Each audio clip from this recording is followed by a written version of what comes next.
నేరుగా Shri Lakshmi agro forms మరియు ప్రాజెక్టులో ఇన్వెస్ట్ చేయండి. రేపటి కోటీశ్వర్లు అవ్వండి. సంప్రదించవలసిన నెంబర్స్.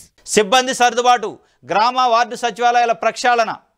అనాలోచితంగా గ్రామ వార్డు సచివాలయాలను ఏర్పాటు చేసి ఇప్పుడు ఇబ్బడి ముబ్బడిగా కార్యదర్శులు నియమించిన జగన్ ప్రభుత్వం వారికి సక్రమైన జాబ్ చార్ట్ చూపించలేకపోయింది. దీంతో ఎక్కువ మంది ఉద్యోగులు పని లేక సచివాలయాల్లో గోళ్లు గిలుకుంటున్నారట. వారిలో ఎక్కువ మంది ఉన్నత చదువులు చదివిన వారే వారి సేవలను విస్తృతంగా వాడుకునే అవకాశం ఉంది. ఈ నేపథ్యంలో సచివాలయాల అవసరానికి మించి ఉన్న సిబ్బందిని ఇతర శాఖల్లో సర్దుబాటు చేసే దిశగా టీడీపీ కూటమి ప్రభుత్వం అడుగులు వేస్తుంది.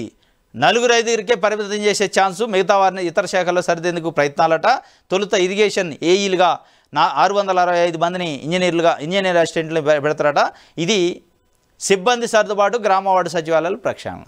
ఇగో దీనికోసం ఇలా కూటమి ప్రభుత్వం ఏర్పడింది.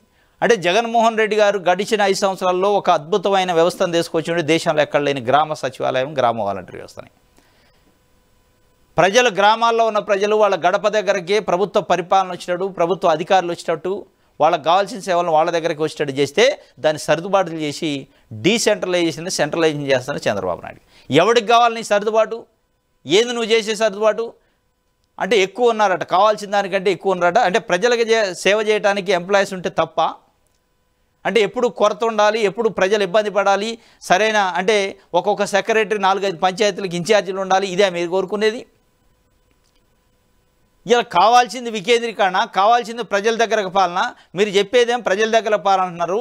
ప్రజల దగ్గర ఉన్న పాలన గుంజుకొని ప్రభుత్వం దగ్గర తీసుకొస్తాను ఇవ్వాలి. మీరు ఇది ప్రజల దగ్గరకు పాలన అనరు, ప్రభుత్వం దగ్గరికే ప్రజలను రప్పించడం అంటారు. ఇగో దాన్నే ఈ ప్రక్షాళన అనరు. గొంతు కోయటం, ప్రజల దగ్గరకు పాలనని గుంజుకోవటం, ప్రజల హక్కులను గుంజుకోవటం. ఈ సచివాలయ వ్యవస్థను మీరు కుదిస్తున్నారు అంటే దానిపైన కుట్ర జరుగుతున్నట్టే. సచివాలయ వ్యవస్థను ప్రక్షాళన చేయటం కాదు, కుట్ర జరుగుతుంది.